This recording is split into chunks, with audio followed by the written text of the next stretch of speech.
Et bonjour à tous, soyez la bienvenue chez Vagabondage. Je suis ravi de te retrouver pour une nouvelle vidéo. Alors on parle de quoi? On parle de vin, notamment de vignerons indépendants.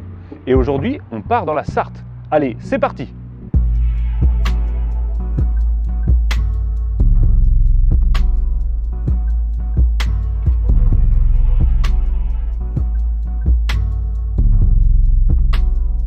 Et donc voilà, on est bien arrivé au domaine Gigou, à la Charte-sur-le-Loir.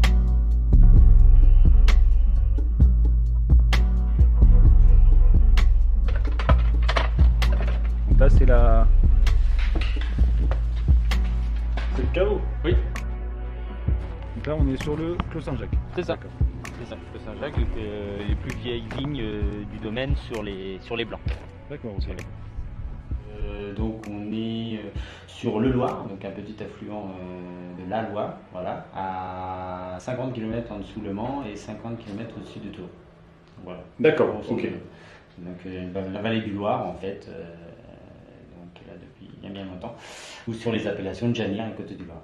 D'accord. Voilà. Donc Janière, c'est toute petite. Alors c'est des appellation. micro-appellations. D'accord. Donc micro-appellations, une des plus petites de France et l'une des plus vieilles. Donc plus petite parce qu'en fait c'est une bande de 5 km de long sur 400 mètres de large. Donc ça représente 130 hectares au total. D'accord. Et à l'heure d'aujourd'hui, comme je te disais, il n'y a que 70 hectares qui sont revendiqués, donc qui sont commercialisés sous l'appellation de Janière. Et une des plus vieilles parce qu'on a eu l'appellation en 1937. Donc ça doit être, je crois, la troisième ou quatrième appellation de France. Mais c'est toujours resté très confidentiel, dû à sa faible production en fait. D'accord. Après, on a une autre appellation qui est Côte du Loir, où là, l'appellation est beaucoup plus vaste. Il y a un potentiel de 1600 hectares, mais à l'heure d'aujourd'hui, c'est pareil, il n'y a que 70 hectares qui sont revendiqués. Et sur les trois couleurs, blanc, rouge, rosé. Dans la Janière, on est uniquement sur un vin blanc à base de chenin. À base de chenin. D'accord. Et 11 hectares. 11 hectares, d'accord. Donc répartis sur 3 hectares de Côte du Loir et 8 hectares de Janière.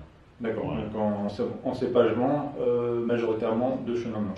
Chenin blanc, et sur nos rouges, en fait, on a le fameux cépage Pinot de Nice, D'accord. qui est de la même famille que le chenin, donc on peut l'appeler aussi le chenin noir, ouais, c'est Tout à ça. fait, ouais. D'accord. Un des plus vieux domaines de l'appellation, donc c'est mes parents qui sont installés en 1974, ils ont racheté un domaine.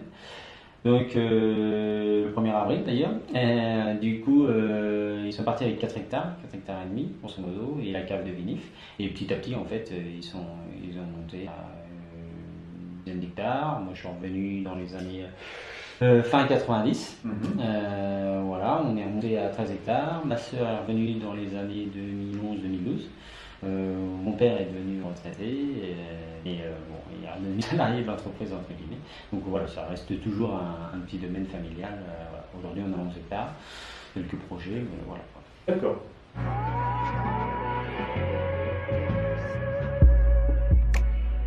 Par exposition, là on est exposé plein sud, donc en coteaux et tout, donc vraiment une très belle exposition.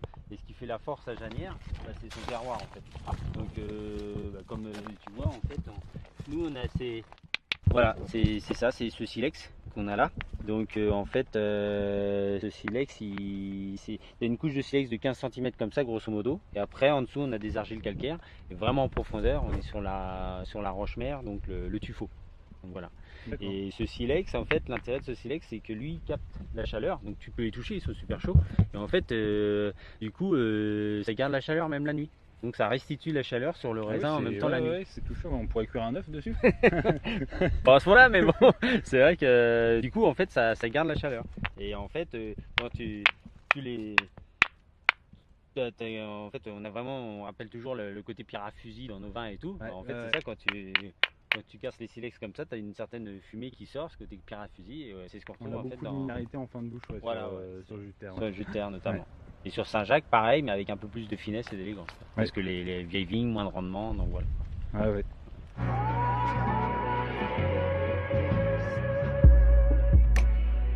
Donc c'est vrai que pour nous, il y a possibilité de faire du vin parce qu'en fait, il y a la forêt de Berthet. Donc sans cette forêt-là, on gèlerait toutes les années en fait. D'accord. La forêt et le Loir aussi. Voilà. Donc du coup, c'est grâce à ça qu'il y a eu de la vigne ici.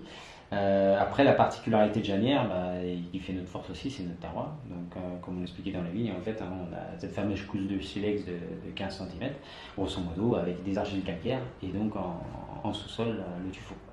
D'accord, donc au final, c'est des saisons qui sont assez marquées en termes de climat, éventuellement très froid l'hiver, très chaud l'été. Alors on a eu ça à une certaine époque, maintenant c'est assez disparate. Hein, donc voilà, maintenant justement on est un peu perdu dans le côté climat parce qu'on a beaucoup moins d'hiver, donc une végétation qui est beaucoup moins au repos, donc qui favorise malheureusement beaucoup plus de gelée printanière. Donc on est quand même sujet à ça de plus en plus.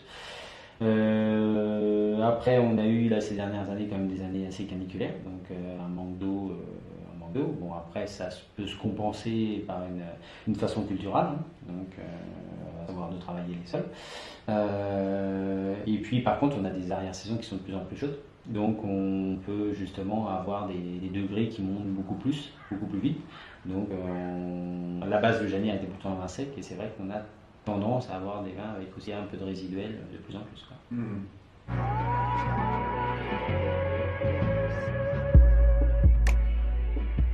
Quentin, je te fais goûter Saint-Jacques, donc 2022. Trie manuellement, table de tri, pressurage, lentement. On fait un débourbage et ensuite on emmène ça dans les foudres et dans les barriques. Parce que là, tu es à 50% foudre de 10 hectos et 50% barrique. D'accord. Ouais. Voilà. Et on laisse fermenter, pas de levure chimique, pas de sucre, éventuellement un tout petit peu de sulfite si c'est nécessaire. Voilà. Et du coup, on laisse faire. Donc ça, c'est des vins on n'a pas touché. Ça va aller fermenter pendant 7-8 mois.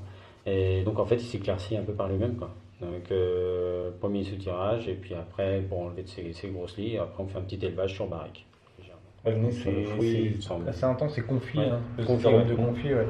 Parce que mielleux, tu sens que c'est bien mûr, quoi. Tu sens qu'il y avait une année un peu frais, abricot, voilà, c'est des choses sympas. Parce que Mirabelle. Donc tu vois en bouche, voilà, il y a comme. On sent que l'année était solaire, tu as une petite sucrosité légère, quoi. Ouais, qui te donne quand même pas mal de rondeur. Par contre, on sent quand même un beau gras. Hein. C'est assez riche. Ça prend bien la bouche. Voilà, ça empâte quand même la bouche et tout, avec une belle longueur. Donc là, sur forcément des petits rendements. Donc tout de suite, ça construit ton vin et ça donne une longueur quand même, une belle intensité.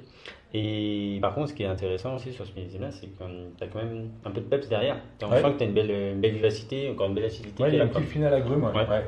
Et voilà, ce côté comme ça caramélisante légèrement et puis une petite salinité. Donc ça, c'est. Ça appelle quelque chose d'assez généreux. Hein. Moi, je suis comme ça à la première gorgée, j'aurais bien imaginé un beau foie gras en entrée. Ça peut être sympa. Si on n'aime pas les vins trop sucrés avec les foie gras, ça a la matière pour le prendre. Quoi, tout à fait. Et après, c'est vraiment des vins de gastronomie. Là, je pense qu'il faut passer à table. Ah oui, là c'est. Belle volaille à la crème, des plats généreux, assez gourmands. Ouais. Tout à fait, parce que bon, tu sens que tu as quand même la richesse. Bon, même si ça peut éventuellement aller en apéritif et tout, parce que tu as un petit côté un petit peu légèrement sucré et tout qui l'arrondit, mais c'est vrai qu'on se fait plus plaisir à table avec ça. À table, le vin, il faut prendre le temps, bien manger. Sur un plateau de fromage, je pense que ça peut bien. Oui, sur des fromages. Et puis voilà, et après les poissons, tu vois, c'est peut-être un petit peu trop de tendresse là-dessus. On a le même en 21 où du coup tu es plus sec et du coup ça se mariera plus avec les poissons. Là on pourrait aussi aller voir sur un dessert aussi peut-être. Aussi, ça peut. Par exemple, tu évoquais la Mirabelle, tu as une belle tarte aux fruits, ça peut bien matcher. Tout à fait. Donc voilà, merci à tous d'avoir visionné cette vidéo. Je vous invite à vous abonner à la page de Vagabondage Dégustation. N'hésitez pas à liker, commenter et partager cette vidéo. Et si toutefois vous passez un séjour dans la Sarthe, n'hésitez pas à faire un tour au domaine Gigou. Et je vous dis à très bientôt pour de nouvelles découvertes. Allez, ciao!